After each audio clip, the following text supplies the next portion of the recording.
हाँ जी सर। जी, कौन पढ़ने वाला है? मैं स्टार्ट करती हूँ। श्योर। हाँ जी।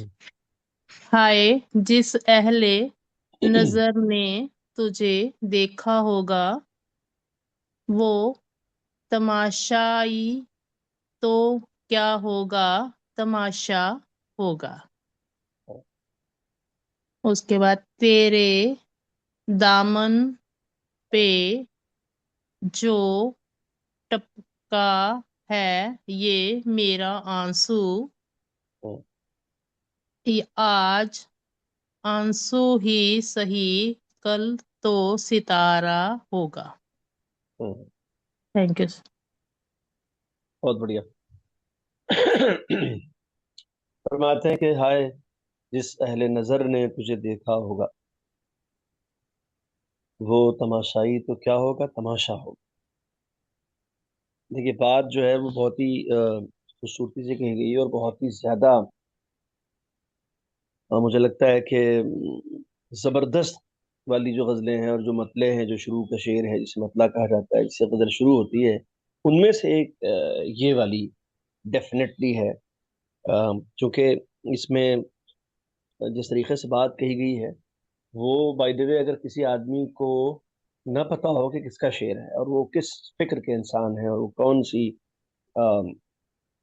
आई मीन स्कूल ऑफ थॉट से उनका ताल्लुक है, सूफीज्म से, उनसे, तो भी वो उसको गजल के कॉन्टेक्स्ट में भी बहुत भरपूर तरीके से इसे महसूस करेगा, उसे फील करेगा, उसकी मीनिंग को।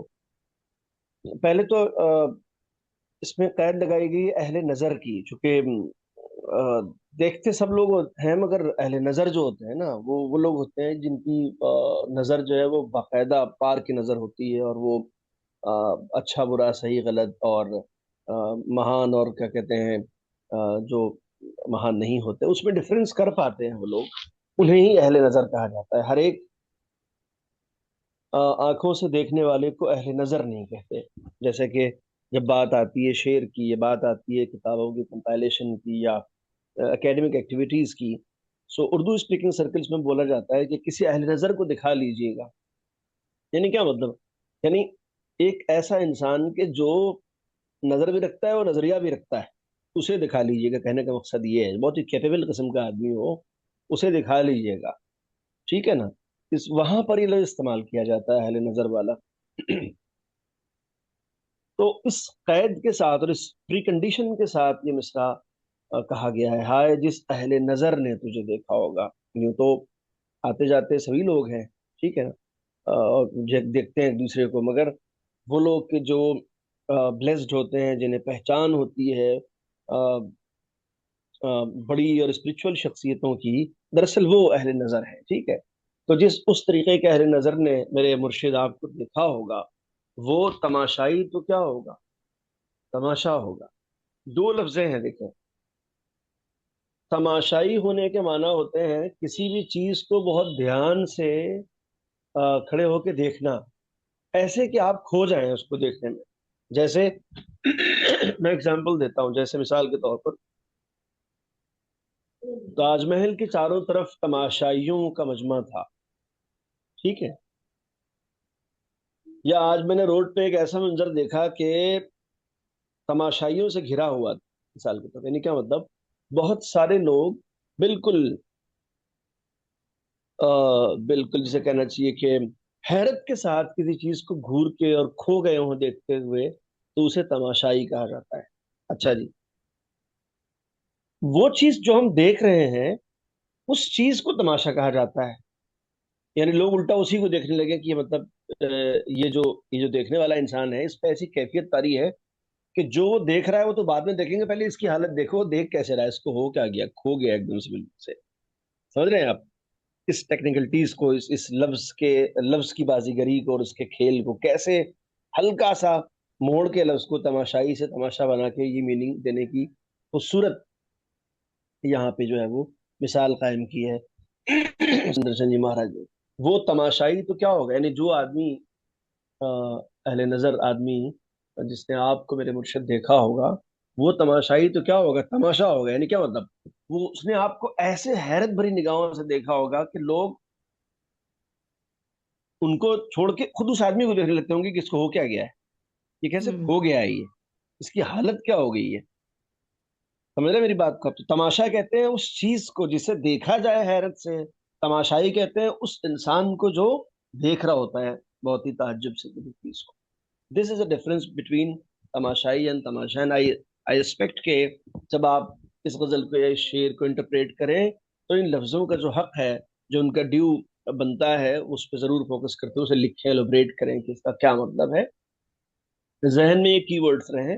तमाशा वो चीज है जिसे लोग बहुत दिलचस्पी से देखते हैं, ताज्जुब के साथ। और तमाशाई वो लोग हैं जो उसको देख रहे होते हैं। ठीक है। तो कई दफा जो हम्म। देखने वाले हैं वो खुद ही तमाशा बन जाते हैं, उनकी हालत ऐसी हो जाती है, लोग उनको देखते हैं कि देखो इनकी कैफियत क्या है। तो ये तो हो गया ये शेर। दूसरी बात फरमाते हैं, तेरे दामन पे जो टपका है ये मेरा आंसू, आज आंसू ही सही कल तो सितारा होगा।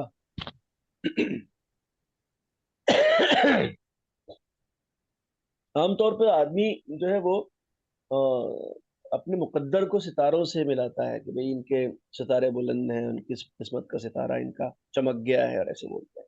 ठीक है। कहते एक एक बार जो मेरी आंखों से आंसू टपका है और आपके दामन पे गिरा है, आज इसे सिंपली आंसू कहा जा रहा है, मगर कल को यही आंसू मेरी मुकद्दर के तारों को चमका देगा। यानी एक दिन आप मुझे मानेंगे कि मैं आपका सच्चा श्रद्धालु हूँ, मैं सच्चा फॉलोअर हूँ, मैंने आपसे दिल से अकीदत की है, आपसे मोहब्बत की है, आपको माना है, आपको अपना आइडल पूछ जाना है मैंने, और मैं जो हूँ आपको फॉलो करता हूँ। तो अभी सिंपली तो ये एक जज्बात की बात है कि मसलन मैं जो हूँ अपने मुर्शिद के लिए मेरी आंख से आंसू निकल आए और मैं रो पड़ा हूं ना देख के। मगर यही एक आंसू जो आज सिंपली एक बेरंग सा एक कतरे आब है और पानी का कतरा है, यही मेरे लिए सितारा बन के उभरेगा और मेरी किस्मत को चमका देगा। कहने का मकसद ये है, this will certify my, this will authenticate my pure affection towards माई मुर्शिद। कहने का मतलब ये है। ठीक है जी। बात पहुंच गई है आप सब तक या हाँ नहीं, जी। ये बताएं जी जरा। जी जी सर, जी सर। ओके हाँ सर। जी। Yes sir, yes sir, it's clear. को रिलेट कर पा रहे हैं, मजा आया नहीं मजा आया ये बताएं आप, खासकर बहुत पहले मजा शेर में और दूसरे शेर में। बहुत बहुत कमाल की बहुत। बात कही गई एकदम से। हम्म। सर सॉरी, मैं लेट ज्वाइन की थी, जरा फर्स्ट वाला रिपीट। हाँ जी। सर मैं जरा लेट ज्वाइन कर पाई हूँ, तो फर्स्ट वाला जरा रिपीट कर।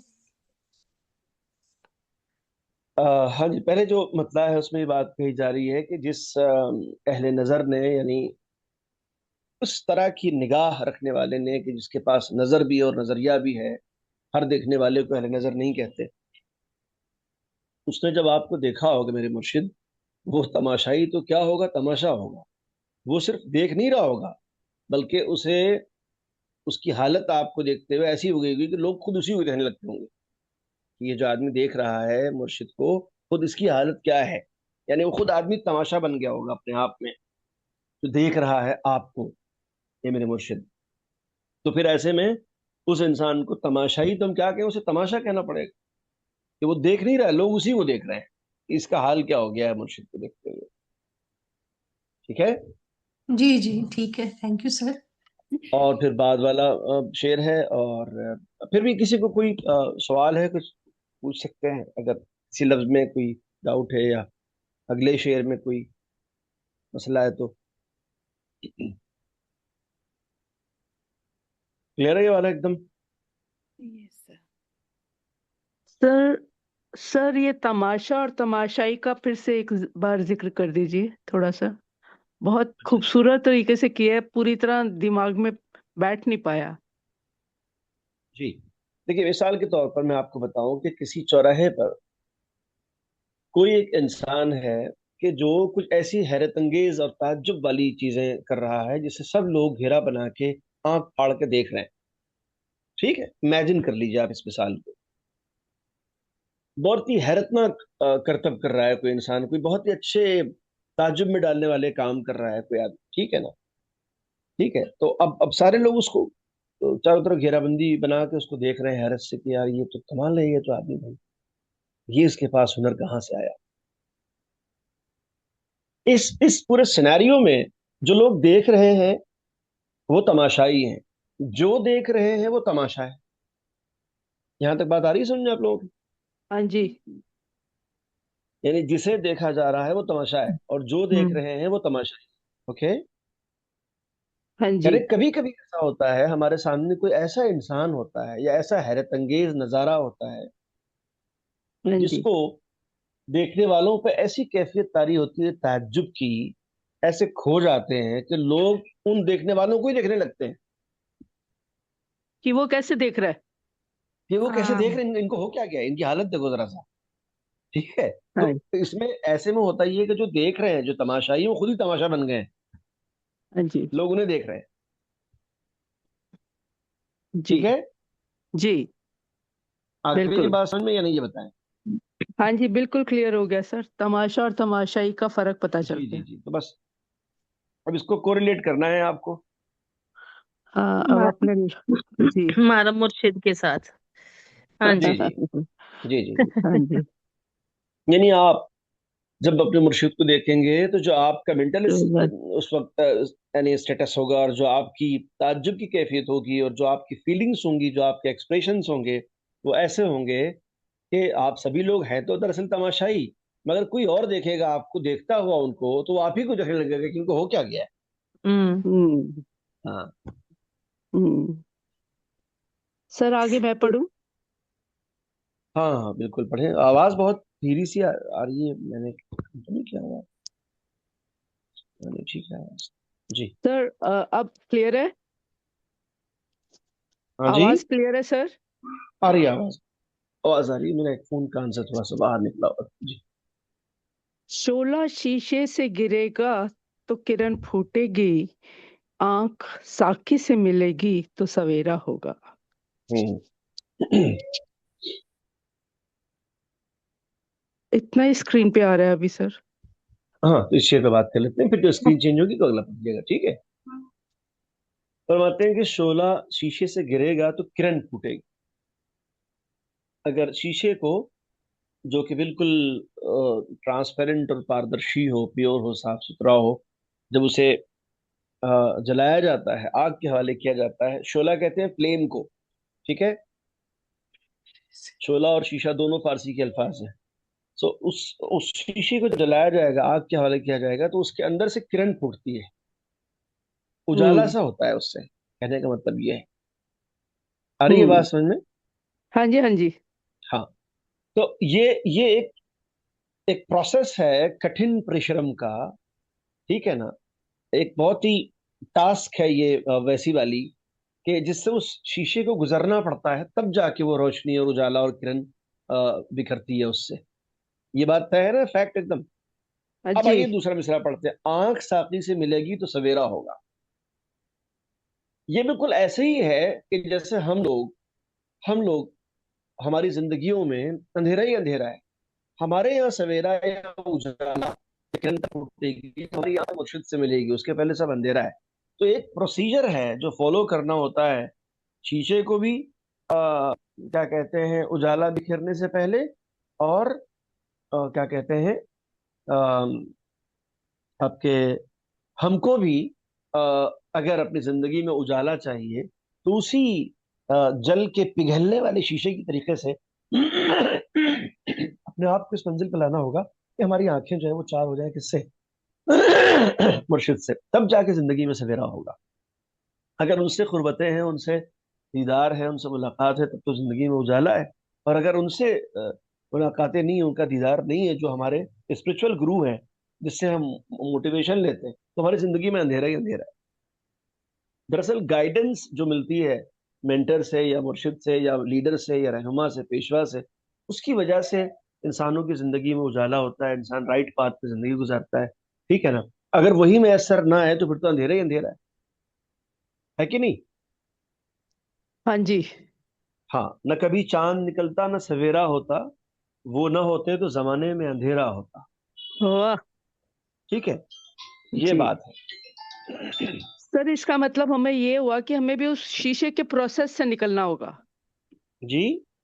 हमें भी उस शीशे के प्रोसेस से निकलना एग्जैक्टली होगा। हमें भी, हाँ, उसी उस मंजिल से गुजरना होगा, तब जाके हम जो है वो उस मकाम पर पहुंचेंगे।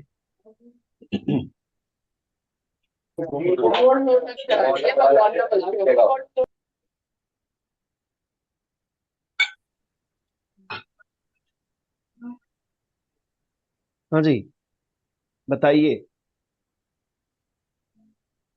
सर जो वर्ड शोला का है वो एक बार बता। श के बाद शोला, वाव शोला आना जो है, आप चाहिए। देखिए, मैं बता रहा हूँ आपको। जैसे लोग अभी सर्दी के जमाने में, मिसाल के तौर पे गांव देहात पे लोग लकड़ियां जला के ना ताप ऐसे हाथ हाथ सेकने बैठ जाते हैं, देखा है? जी जी हाँ सर। तो वो कोयला बनने से पहले या अंगारा बनने से पहले जो लपटें सी उठती हैं आग की, लाल लाल सी, हम्म। अगर से गांव में शाम के वक्त कहीं अंधेरा भी हो तो उसके आसपास उजाला रहता है। जहाँ हमारे यहाँ वेस्टर्न, नहीं सॉरी, ईस्टर्न यूपी हमारा जो लखनऊ से उस तरफ है, उसमें कहते हैं उसे तपना जलाना। आई डोंट नो हम इधर क्या कहते हैं उसको, दिल्ली से लेकर पंजाब की साइड तक में, बट हमारे कहते हैं तपना जलाना है ना। उससे हाथ आदमी सेकते हैं बैठ करके गांव देहात में, ऐसे लकड़ियां लगा लेते हैं वो, उसके आसपास पूरा उजाला रहता है। तो गाँव का कल्चर ये होता है कि जो आदमी गुजर रहा होता है, चारों तरफ अंधेरा है, लाइट गई हुई है, या सर्दी की रात है, एकदम ना अंधेरा गुप है, मगर जहाँ लोग बैठ के हाथ सेक रहे हैं, कुछ आग जला के, वहां जाके बैठ जाते हैं, है ना। तो वो जो उजाला जी हुआ वो किसकी वजह से, वो शोले की वजह से हुआ, जो उस आग से लपटे वो जो फ्लेम उठ रहा है, उसकी वजह से उजाला होता है। उसी वही flame को उजाला कहा जाता है। और ये दो लफ्ज हैं जो आपने डेफिनेटली सुना होगा, जो एक दूसरे के अपोजिट हैं और इत्तेफाक से एक साथ बोले जाते हैं, शोला और शबनम। हम्म। सुना है किसी ने? नहीं। इससे, इस सुना। टाइटल से फिल्में बनी, इस टाइटल से नॉवेल लिखे गए, इस टाइटल को शेर में यूज किया गया है, शोला और शबनम को। हाँ जी, हेलो। हाँ जी सर, सुना है सुना है। एग्जैक्टली जैसे हम और आप आग और पानी कहते हैं, यूं समझ हम्म। लें शोला और शबनम को। जी। हम्म। शबनम कहते हैं ड्यू की, शबनम कहते हैं ओस को।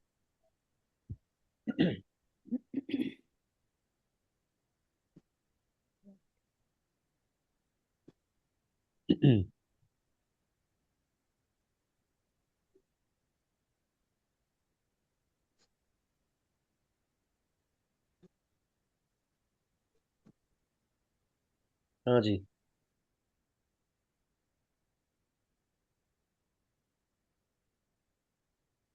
पढ़िए। can I- can I- sir फिर ये वर्ड शोला में श एन आया है, फिर लाम है और लेन, तो श क्या के चीज? बाद वाव आना चाहिए सर। शोला में शीन ऐन, शोला है लफ्ज असल में। इल्म जैसे होता है, अलम जैसे होता है, आलम जैसे होता है, वो ऐन है, वही वाला ऐन शोले में इस्तेमाल हुआ है। ठीक है सर, थैंक क्लियर है? Yes, sir. हाँ जी सर। Should I हाँ जी, continue? तो नेक्स्ट शेयर पढ़ें। जामो मीना को जो ठुकरा के उठा महफिल से। थोड़ा सा लाउडली। जामो मीना को जो ठुकरा के उठा महफिल से, आपके जलवाए रंगीन का वो प्यासा होगा। हम्म, सही। जामो मीना को जो ठुकरा के उठा महफिल से, आपके जलवे रंगीन का वो प्यासा हो। जिस आदमी को ऐसी बज़्म, ऐसी महफिल पसंद ना आए, जहाँ के जाम भी हो और मीना भी हो, शराब भी हो और तमाम तर सारा इंतजाम हो, मगर वो ये कहे कि साहब मुझे ये चाहिए ही नहीं, मंगता ही नहीं है जिसे कहते हैं, ठीक है ना। ये काम सिर्फ वो आदमी कर सकता है कि जिसे उसकी प्यास ही नहीं है, उसकी प्यास कुछ और है। उसकी प्यास क्या है? उसकी प्यास है अपने मुर्शिद का रंगीन जलवा, उसकी प्यास है अपने मुर्शिद का दीदार, उसकी प्यास है अपने मुर्शिद से आंखें मिलाना, आंखें चार करना, मुलाकात करना, देखना, बात करना, उनसे सुनना, ठीक है ना, उनके सामने अपनी अर्जी रखना, अपने दिल की बात कहना। जिसे इस चीज की प्यास है ना, इस हसीन और रंगीन जलवे की, इस जो मुर्शिद में पाया जाता है, जिसे इसकी प्यास है, फिर उसे न जाम चाहिए, न मीना चाहिए, न उसे मैं चाहिए, न उसे मैं कदा चाहिए, उसे कुछ नहीं चाहिए। वो ऐसी महफिल को ठुकरा के उठ जाएगा। वो ये कहेगा कि मेरी प्यास इससे नहीं बुझने वाली भाई। मैं तो मेरे अंदर जो थर्स्ट है वो अलग किस्म का है, वो स्पिरिचुअल है, और वो मुझे मेरे मुर्शिद के दीदार से ही जाके, आई मीन, वो क्वेंच होगा और उसकी प्यास बुझेगी, ठीक है ना।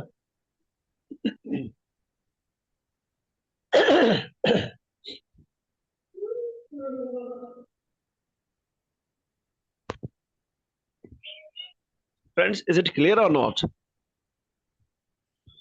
Sir, could you please repeat it? Sir clear है। हाँ. For me, it's not so clear. Could you please repeat Okay. it? See, जामो मीना को जो ठुकरा के उठे महफिल से, जो Mhm. आदमी शराब और जाम और इस तरह की तमाम नेमतों को किसी भी बज़्म से, किसी भी महफिल से छोड़ के उठ जाए, ठीक है ना, Mhm. आपके जलवे रंगी का वो प्यासा हो गए मेरे मुर्शिद। वो आपके रंगीन जलवों का प्यासा है। उसे ये सब चाहिए ही नहीं कि वो अपने प्यास को शराब से या उस मैकदे से, उस महफिल से जहां ये सर्व की जा रही हो, सारे दुनिया के ऐश और आराम मुहैया हो, उससे वो चाहता है कि अपनी प्यास बुझाए। नहीं, उसे वो चाहिए ही नहीं। उसे तो अपने मुर्शिद का दीदार चाहिए, अपने मुर्शिद का जो जलवा है वो उसे देखना दरकार है। वो उन्हें देखना चाह रहा है। उनको देखने से जो उसकी प्यास बुझेगी स्पिरिचुअल, वो जामो मीना से इससे नहीं बुझने वाली। तो वो उसको ठुकरा के, उसको छोड़ के उड़ जाएगा, छोड़ देगा उस महफिल को और चला जाएगा कहाँ?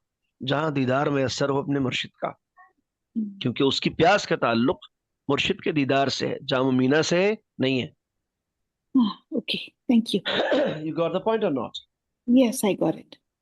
Okay. Should I read otherwise this section? Otherwise तो कोई उठ ही नहीं सकता ना ये जामो मीना से। सिर्फ वही उठ सकता है जिसे सतगुरु ने अपने जलवों का दीदार दिया है। यही मीनिंग होगा। एग्जैक्टली। हाँ। मैंने शायद पिछली क्लास में भी सुनाया था आप लोगों को, या कहा मैंने, शेर दोहराया था। एक शायर गुजरे जो आमिन, उनको पढ़ाया जाता है BA में, वो सिलेबस का हिस्सा है पूरे सब कॉन्टिनेंट में, उर्दू में जो लोग पढ़ाई करते हैं। उनका नाम है जिगर मुरादाबादी। उनका एक बहुत मशहूर शेर है कि एक तेरी आंखों की ठंडक, एक तेरे रुख की बहार, ये मैसर हो तो हर जन्नत में बताता हूँ मैं। क्या बात। इसका मतलब ये है कि आदमी का जो अल्टीमेट मकसद है अचीव करना, वो कुछ और है। वो ये कह रहा है कि मेरी बेहिश्त, मेरा पैराडाइज, मेरी जन्नत यही है कि मुझे अपने माशूक की आंखों की ठंडक और उसके रुख की बहार मुझे मिल जाए, तो फिर मुझे कुछ भी नहीं चाहिए, मैं रह लूंगा ऐसी, जो जाने ही नहीं, मेरी जन्नत यही है। मतलब ये है। तो आदमी जो टारगेट सेट करता है, अगर वो नहीं मिल रहा है, तो फिर उसे दुनिया की ये जो लग्जरीज हैं और दुनिया के जो फरेब और धोखे से भरी हुई चीजें हैं, टाइमली इंसान को प्लेजर और एंजॉयमेंट देने की, उसमें फिर वो अपना दिल नहीं लगाता है। वो कहता है कि भैया मुझे तो इटर्नल प्लेजर चाहिए, और वो मिलेगा कहाँ पर?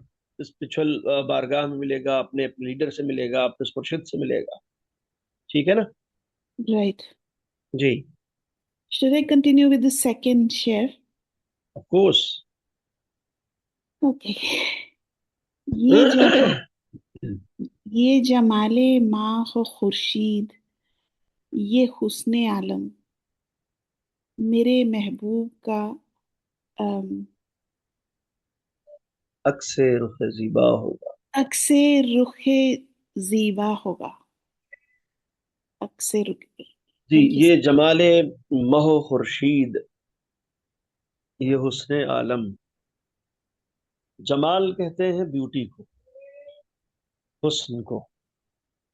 Mhm. महो खुर्शीद यानी चांद और सूरज, यानी ये चांद और सूरज की खूबसूरती, ये चांद और सूरज की ब्यूटी, ये हुस्न आलम, ये दुनिया की खूबसूरती। ये जो यूनिवर्स है वो बहुत खूबसूरत बनाया है ऊपर वाले ने, इस पूरे यूनिवर्स की खूबसूरती, चांद और सूरज की ब्यूटी, ये दरअसल मेरे महबूब का अक्सर रुख ज़ेबा होगा, मुझे लगता है। यानी मुझे ऐसा लगता है जो मेरे महबूब है, जो मेरे मुर्शिद है, ये उनके खूबसूरत चेहरे का अक्स है, रिफ्लेक्शन है एक तरीके से। ठीक है ना? इससे ज्यादा की हैसियत इसकी नहीं है। जो हमारे मुर्शिद हैं, ये उनके चेहरे का एक अक्स है, और उनके खूबसूरत चेहरे का एक अक्स और रिफ्लेक्शन है। उससे ज्यादा की हैसियत जो है वो नहीं है यहाँ पे।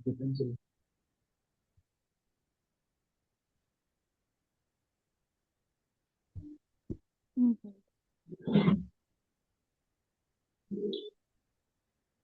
ठीक है जी। तो अक्स के माने फारसी जबान में फोटो के होते हैं, फोटोकॉपी के होते हैं। रुख के माने चेहरे के होते हैं। और जेबा, आपने आई होप नाम भी सुना होगा। लोग नाम रखते हैं जेबा, जेबी, ये लफ्ज फारसी का है जिसके माने खूबसूरती। तो अक्स रुख ज़ेबा का मतलब हुआ खूबसूरत चेहरे का अक्स। क्या होगा? ये चांद सूरज, ये दुनिया की खूबसूरती।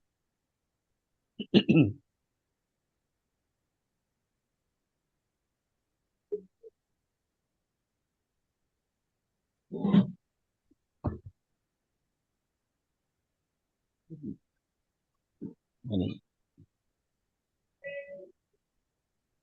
माह का मतलब या माह होता है एक्चुअल में लफ्ज जिसके माने चांद के होते हैं, ठीक है ना।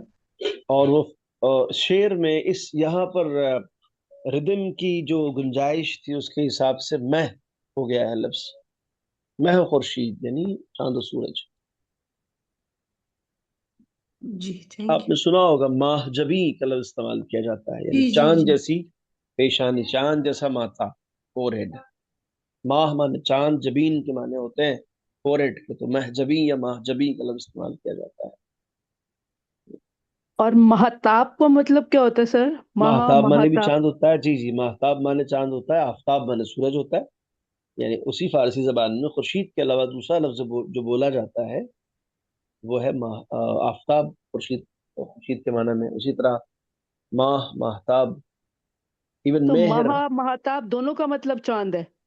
जी जी जी, इवन मेहर के माने भी चांद के हैं। मेहर के माने मोहब्बत के भी हैं, दो माने हैं मेहर के। जी। ठीक है जी।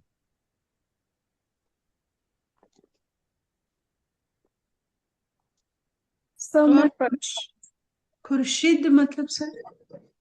जी, खुर्शीद खुर्शीद। माने सूरज, ओके।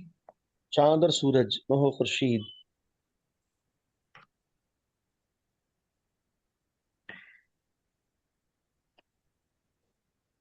चांद सूरज के लिए क्या बहुत बता सारे शेर? लफ्ज है ना सर?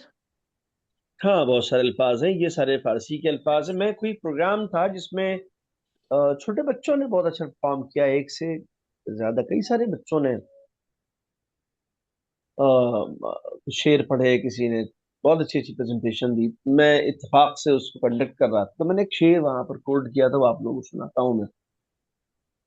अब जब आप खुर्शीद के मीनिंग को समझ चुके हैं कि खुर्शीद माने सूरज के हैं, तो आप इस शेर से अपने आप को जोड़ पाएंगे बहुत आसानी के साथ। इस कॉन्टेक्स्ट में कि छोटे बच्चों ने बहुत अच्छी प्रेजेंटेशन दी। मैंने शेर ये पढ़ा था कि तुम अपने खुर्शीद से ये कह दो कि अपनी किरणों को गिन के रखे। तुम अपने खुर्शीद से ये कह दो कि अपनी किरणों को गिन के रखे। हम अपने सहरा के जर्रे जर्रे को खुद चमकना सिखा रहे हैं। वाह। हम अपने सहरा के जर्रे जर्रे को खुद चमकना सिखा रहे हैं। हमारा अपना जो सहरा है, हमारा अपना जो डेजर्ट है, उसमें जितने भी शिन हैं, जितने भी छोटे छोटे पार्टिकल्स और जर्रे हैं, हम उन्हें सिखा रहे हैं कि वो खुद चमकने लगे। और एक दिन वो आएगा कि हमें शायद सूरज सूरज की की भी रोशनी की जरूरत नहीं जरूरत ना पड़ेगी। पड़े, ये खुद बच्चे चमक जाएंगे, और ये जो जर्रे हैं, शिन है छोटे छोटे, ये खुद दुनिया में रोशनी फैलेंगे। कहने का मतलब ये है। एंड सर मैं भी तुम एक शेर अपनी सुनाऊं इस पर? खुर्शीद से जी जी, जरूर तुम जरूर। इसे कंप्लीट सर, करो। तुम अपने खुर्शीद से कह दो कि अपनी, तुम अपने खुर्शीद से ये कह दो ये कह दो। अच्छा, कि अपनी किरणों को गिन के रखे। ओके। हम Brilliant. अपने सहरा के जर्रे जर्रे को खुद चमकना सिखा रहे हैं। थोड़ा Oh, सा जो मीटर है ना, वो बड़ा है इस शेर का। हाँ जी। हाँ हाँ। हाँ जी सर, मैं सुनाऊं एक? जी जी, जरूर जरूर। महा देखा है, महताब देखा है, हम्म। एक से एक लाजवाब देखा है, बहक जाए खुदा भी खुदा की कसम, मैंने ऐसा शबाब देखा है। क्या बात है, बहुत अच्छा, बहुत मजा।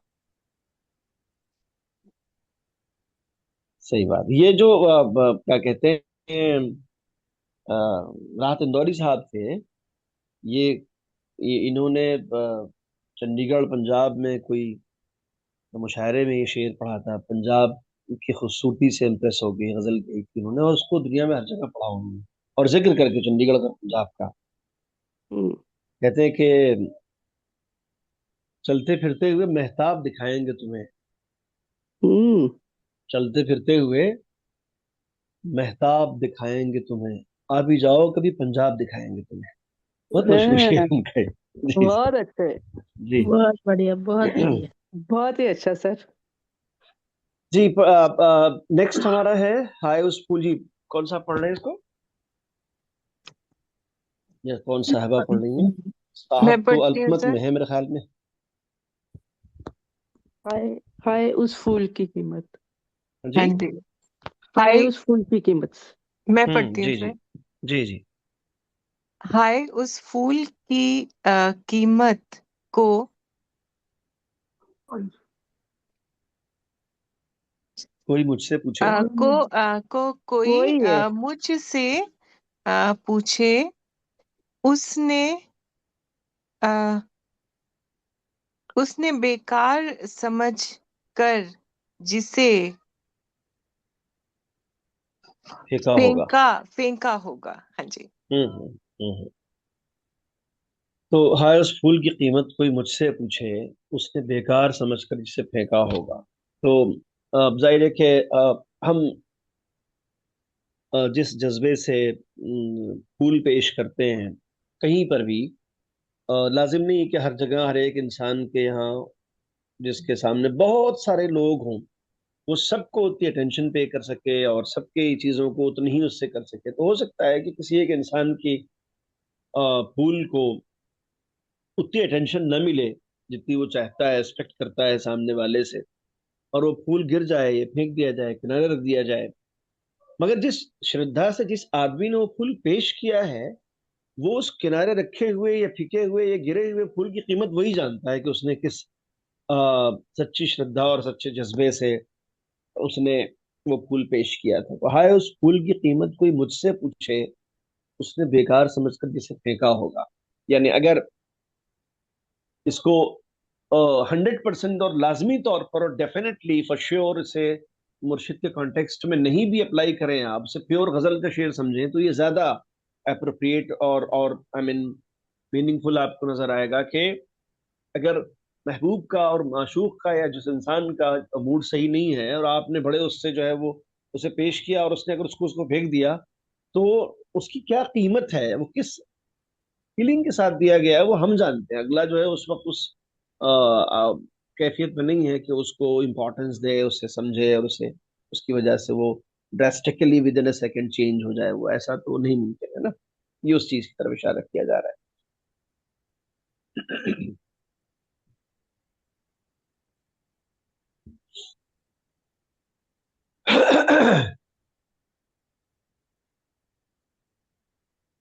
उसने उस फूल की वैल्यू नहीं की। जी। कई बार क्या होता है कि कोई फूल जैसे देता है, गिफ्ट देता है, जब ऐसे ही देता है तो कई हम बुक में रख लेते हैं, तो कई बार वो पाँच हम्म। पाँच 7 7 साल पड़ा रहता तो याद आती है कि हमें उसने दिया था। तो ये जी हाँ। जी कीमत हाँ। उसकी, हाँ यही। बिल्कुल। ये फूल की कैफियत हो गई ना। हाँ। जी जी जी जी। सर एक ये मीनिंग भी है कि दुनिया के लोगों ने हम लोगों को जैसे बिहेव किया है, वैसे सदगुरु हमें फूलों की तरह संभाल के रखते हैं। हाँ, ये हम इसमें ऐड कर सकते हैं अपनी तरफ से। बाकी शेर का जो कंप्लीट दोनों मिसरे हैं अ, उसमें ये बात ज़ाहिरी तौर पर नहीं है, बट ये कि अगर हम उस कॉन्टेक्स्ट में लेते हैं तो इसे अपनी तरफ से ऐड कर सकते हैं बात को समझने और समझाने के लिए।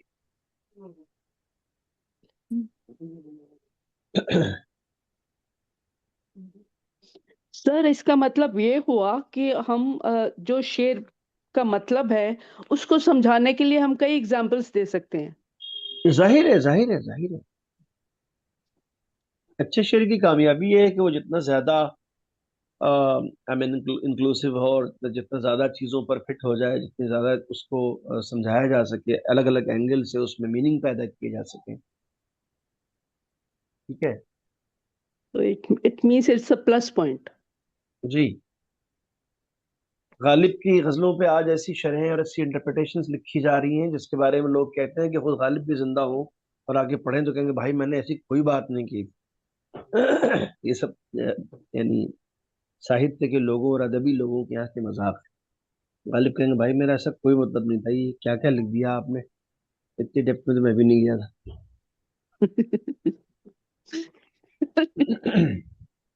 जी आगे पढ़े, मेरे ख्याल में जी कुछ मैं शेर अभी पढ़ूँ? है इस सफे पे भी, आगे भी। हाँ जी। आज आज पामाले खजा है। आज पामाले खिजा है, मगर हम्म, मगर ये दिल कब मगर ए दिल कब तक, कब तक जी। कल आ, कल खराबा यही यही जन्नत का नमूना होगा। जी आज पामाले खजा है मगर ए दिल कब तक। आज मेरे दिल का ये हाल है कि उस पे ऑटम का मौसम है, पतझड़ का मौसम है, मगर ऐसा कब तक रहे। मुझे यकीन है कि एक ना एक दिन यही खराबा, यानी यही टूटा फूटा उजड़ा सा दयार, ठीक है, जन्नत का नमूना होगा। यानी अगर किसी का दिल जो है वो वीरान है, मायूस है, परेशान है, उसे भरोसा रखना चाहिए कि हमेशा ऐसा न था, ना हमेशा ऐसा रहेगा। एक दिन वो जरूर आएगा कि ये दिल आबाद होगा, ये घर आबाद होगा, ये चमन आबाद होगा। लाइक फर्ज करें कि बहुत सारे इश्यूज है, बहुत सारे मसाइल है, लग नहीं रहा है कुछ होने वाला है, इनिशियल डेज हैं फ्रीडम मूवमेंट के, इस कॉन्टेक्स्ट में से आप ले लें, ठीक है ना। और लग रहा है कि चारों तरफ तो यार अजीब अजीब हाल है, एकदम मार काट की फजा है और बिल्कुल खजा छाई हुई है, ऑटम का मौसम लग रहा है बिल्कुल से, है ना, हमारा जो चमन है वो उजड़ा सा लग रहा है, मगर ये कब तक। कल खराबा यही जन्नत का नमूना होगा। हमें यकीन है कि कल यही खराबा, यही टूटा फूटा वीरान दयार जन्नत का नमूना हो जाएगा और ये बेहतर हो जाएगा, यकीन है इसका। तो इंसान को इस तरह सोचना चाहिए, ठीक है। हाँ जी। सर जी पामाले का मतलब क्या है? पामाले? पामाल कहते हैं जिसे कुचल दिया गया हो, पामाल खजा जिसे जिसे खजा ने यानी पतझड़ के मौसम ने कुचल दिया, यानी उसका असर उसके ऊपर पड़ा हो बहुत तगड़ा वाला। ठीक है जी। एज अ वर्ड पामाल के माने होते हैं कुचल देने के, किसी चीज पर अपना डिस्ट्रक्टिव इम्पैक्ट छोड़ने को पामाल करना कहते हैं। तो खिजा का क्या काम है, ऑटम के मौसम का क्या काम है। जब ऑटम का मौसम आता है तो वो तमाम पेड़ों से जो हरे पत्ते गिर जाते हैं या जो होते हैं पीले हो जाते हैं पत्ते, और फूल नहीं खिलते हैं, और काफी वैसा वाला मौसम होता है। बहार में होता है कि नई पत्तियां आती हैं और नए फूल खिलते हैं, ठीक है जी सर। जी। ओके।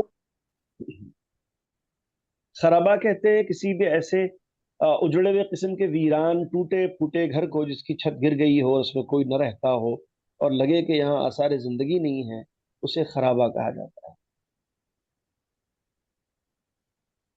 खराब हो जाना। हाँ जी। खराबा को खराब हो जाना, जो खराब हो हाँ गई। एग्जैक्टली एग्जैक्टली एग्जैक्टली, अबंडन जो होता है बिल्कुल से। जैसे रेलवे की पुरानी इमारतें स्टेशन से पहले नहीं दिखाई देती हैं कि एकदम हाँ खराब जी। टूटा फूटा है, आबाद नहीं है, सिग्नल वाला जो अक्सर खराब हम्म, रहता है और फिर नया बनाया जाता है उसके बराबर में, छोटा सा जी स्ट्रक्चर। जी। जी जी।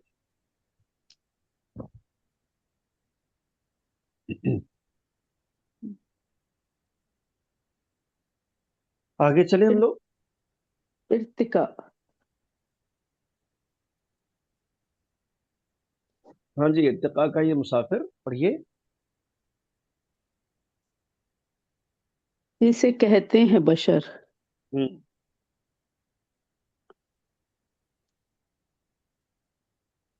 कितने पुरहील, कितने पुरहौल, कितने पुरहाल, म, म, मसा मराठी। मसाहल मराहिल से। मसाले मराहिल से ये हम्म गुजरा होगा। हम्म। इर्तिका का ये मुसाफिर यानी ये इंसान, इर्तिका का मुसाफिर कौन है।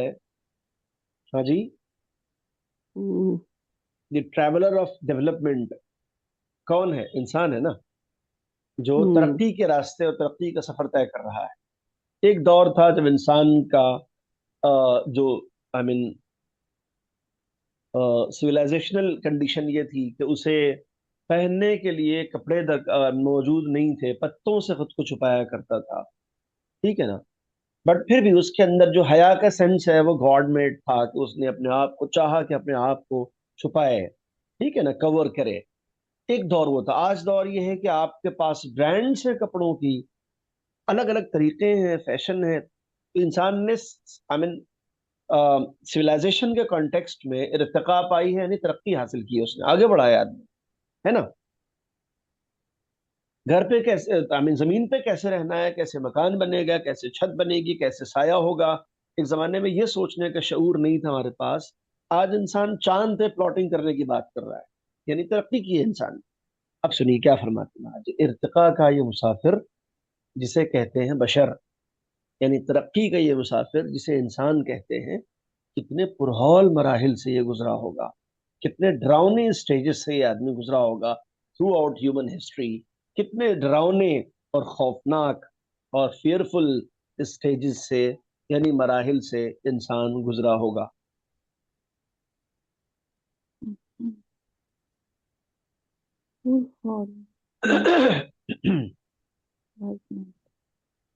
मराहिल मीन्स हाँ जी। मराहिल। मरहले, मरहला एक जो होता है, मरहला यानी स्टेज, एक लेवल, ठीक है, उसी का प्लुरल होता है मराहिल। ठीक है जी। कैसी ऐसी मंजिलें गाई होंगी, कैसे कैसे मरहले और कैसे कैसे स्टेजेस से इंसान को थ्रू आउट इट्स हिस्ट्री गुजरना पड़ा होगा। इसको आप यूं समझे कि एक मेडिसिन बनाने के लिए पहली बार जब उसका एक्सपेरिमेंट किया जाता है तो उस पे इंसान पे कई दफा खुद पर या जिस पर एक्सपेरिमेंट किया जाए क्या कुछ गुजर जाती है। एक मेडिसिन की बात है, ये दुनिया के लाखों करोड़ों अरबों डेवलपमेंट की मिसाल में से सिर्फ एक चीज मैं चुन रहा हूँ। कहने का मकसद ये है इसमें, प्रोसेस। हाँ, प्रोसेस जब इंसान करता है किसी चीज को तो उसकी कीमत चुकानी पड़ती है, उसको उसका दर्द झेलना होता है। ठीक है। जी जी। हाँ जी जी। फिर मैं पढ़ूं। श्योर। अश्क आंखों में ना, लब पर कोई शिकवा दर्शन, हाँ, अब नए तौर से इजहारे तमन्ना होगा। आवाज, यानी कि अब अगली बार जब अपने मुर्शिद से मिलूंगा तो ना आंखों में आंसू लाऊंगा और ना लबों पर कोई शिकवा शिकायत ना हो। अब मैं रोऊंगा नहीं, मैंने वादा कर लिया अपने आप से, और शिकायत भी कोई नहीं करूंगा। अब नए तौर से इजहार तमन्ना होगा। अब मैं नए तरीके से अपनी तमन्ना का इजहार करूंगा, अपनी विश को जाहिर करूंगा, अपनी बात को रखूंगा। ठीक है। अब मैं रोऊंगा नहीं, अब मैं शिकायत नहीं करूंगा, अब की दफा मैंने ये तय कर लिया है। ठीक है। मतलब कोई शिकवा शिकायत नहीं होगी। हाँ, शिकवा नहीं करेंगे, और अब की दफा हमने ये भी अहद किया है कि हम आंखों में आंसू नहीं लाएंगे, और अब की दफा एक नए तरीके से अपनी बात करते हैं।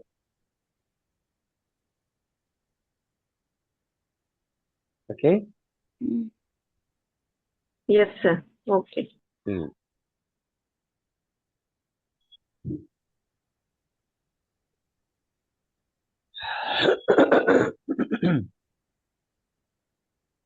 यहाँ ये गजल खत्म हो जाती है मेरे ख्याल में। जी, इसके 9 शेर ही हैं। हम्म। तो आप तो लोग ये देख लें, कोई सवाल हो आपका तो वो सवाल ले लेते हैं। सर, ये जो वर्ड हाँ जी। शोला, शोला वर्ड है सर, इसमें एन आया है, तो एन तो अ की आवाज निकाल रहा है और शोला में ओ की आवाज है। नहीं, हम और आप बोल रहे हैं ना ऐसे कि हमें लग रहा है वाव का साउंड आ रहा है शोला में, क्योंकि वो जी। तो वाव का साउंड होता है। बट लफ्ज असल में जो इस जबान का है, अगर आप उनको सुनेंगे तो आपको लगेगा कि हाँ, इसमें एन ही चाहिए था। दे कॉल्ड इट शोले, जिनकी जबान का लफ्ज है, they pronounce it like that, Sholay, Sholay, Sholay. जब आप शीन के बाद वाले लेटर को स्टिल मोड में लाएंगे तो खुद ही वो पता लगेगा कि this is something different, this is not wow. Okay. But we okay sir. Indians having a typical accent in all things, even in English, in all languages, ठीक है ना, हमारा अलग ही लेवल है, मतलब डिक्शन और प्रोनाउंसिएशन को लेकर के। हम लफ्जों को उधार लेते हैं फिर उसको इंडियनाइज्ड कर देते हैं। तो इस वजह से होता है, और ऐसे ढेरों अल्फाज है जिसका ये हशर हमने कर रखा है। ठीक है जी। Okay sir, okay. जी जी।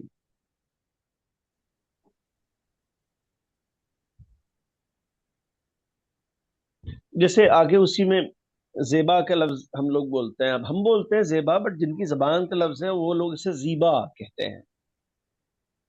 क्या कहते हैं? जीबा, जीब। Zeba is a name as well. We say पाजेब, बट जिसकी जबान का लफ्ज है वो पाजीब कहते हैं इसको। Hmm. सर ये अब जो लास्ट लाइन है, अब नए तौर से इजहार तमन्ना होगा, ये अब जी नए जी। तौर होगा कि दौर होगा? नहीं, ढंग से। नए तौर, और नए होता है तरीके ढंग। से, तौर तरीका होता है। हम्म। अब नए तौर से नहीं, नए तरीके से, अच्छा। फ्रेश स्टाइल में एकदम, जिसमें कोई आंसू नहीं, कोई शिकवा नहीं। ठीक है।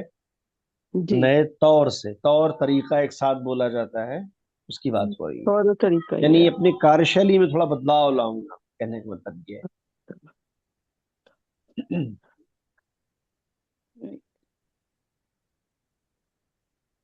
ओके।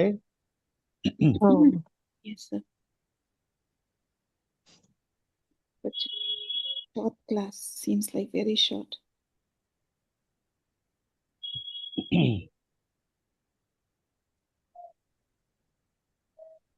मरहले का प्लूरल मराहिल। जी, मरहले का प्लूरल मराहिल होता है, जिस जबान का लफ्ज है वहां पर। हमारे यहाँ मरहले भी हो जाता है, मरहलों भी हो जाता है उर्दू में, वो भी प्लूरल प्लूरल है। मरहला, मरहला भी। मरहला तो सिंगुलर है जी, छोटी है से। अच्छा।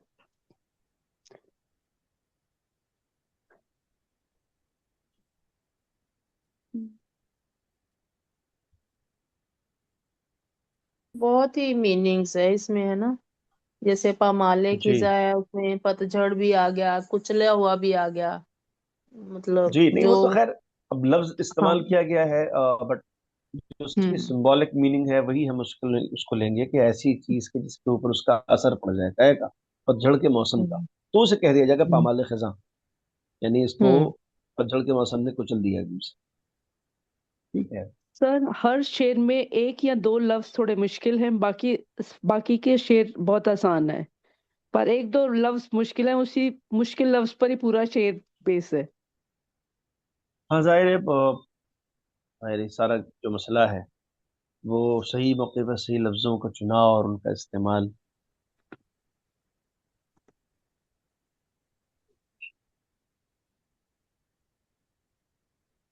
जैसे वर्ड इर्तिका नहीं सुना था ना पहले कभी भी।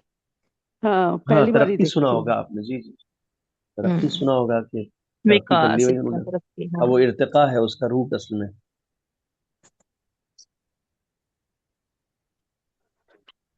नजला बहुत तगड़ा वाला हुआ है जी, 3 दिन हो गए। हाँ सर, सबके उसको यही हाल फोन है, भी काफी वायरल फैला खाना हुआ है चाहिए। बहुत ज्यादा। हम्म। बहुत। Get well soon sir. Get well soon अच्छा, सर। जो सर ये ठीक है जी, इंशाल्लाह।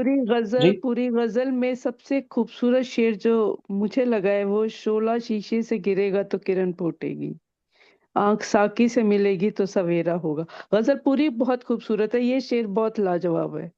आप ठीक है, अच्छी बात, जी ठीक हाँ। कह रही हूँ मैं? हाँ जी।